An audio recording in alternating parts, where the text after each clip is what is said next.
Okay. Who is your least favorite character? My least favorite character sa Silent Noise.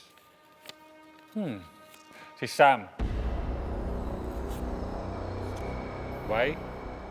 Least favorite ko si Sam kasi siya yung naging reason kung bakit mahirap gampanan yung role ni Anton. Yung mahirap gampanan yung role ni Anton. So, ibig sabihin, dahil sa akin, yun, hindi si Sam. Si Maylene ang problema mo. Hindi. Hindi, mag-mic ka! Mag-mic ka! Mahirap gampanan yung karakter ni Anton kasi dahil sa karakter ni Sam. Ayun, linawin kasi. Hindi ni Maylene. Grabe yun. Gawin na. Ne, pakibasa, Ne. Aw, who will you miss the most? Who will I miss the most sa show na to pagkatapos? I suppose, si KD. I will miss KD. I will not miss any of these guys. Kasi Diyos ko, nakikita ko naman itong mga to lagi. Eto, hindi ko naman alam kung kilala ba kita?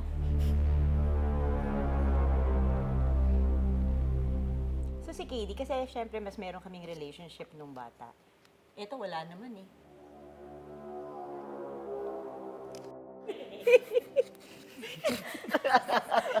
Kawawa sa'yo. Sakit pa siya ipapabasa eh. Pakikisuyo pa sa ano eh. Ito pala. Hindi, pakibasa ka. Sinong pinakamasayang pagmasdan sa set?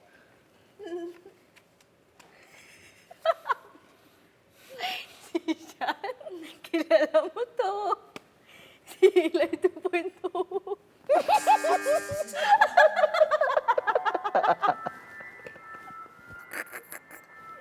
Yes, Eli, like a butterfly.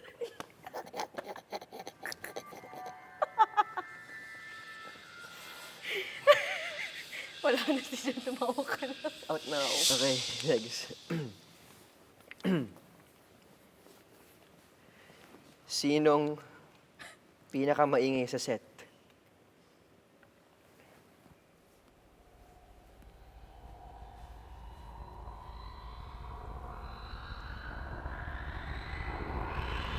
Si Direk Onat.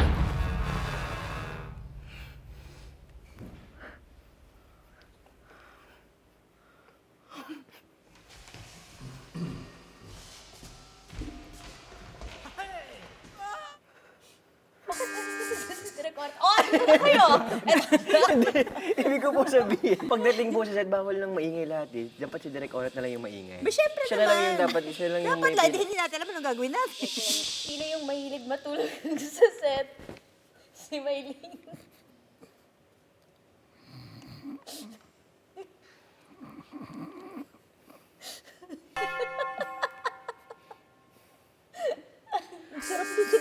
Hindi lang sa set. talagang sa set mismo. Matulog sa loob ng kabao. Natulog siya sa kabao. It was so cozy. Yun na daw po yung bago yung Salamin pa eh. Nung nag-eulogy ako, iniiwasan kong tumama doon na, pero hindi siya lagi mabait. Some can be cold. Watch The Silent Noise, only on Prime Video.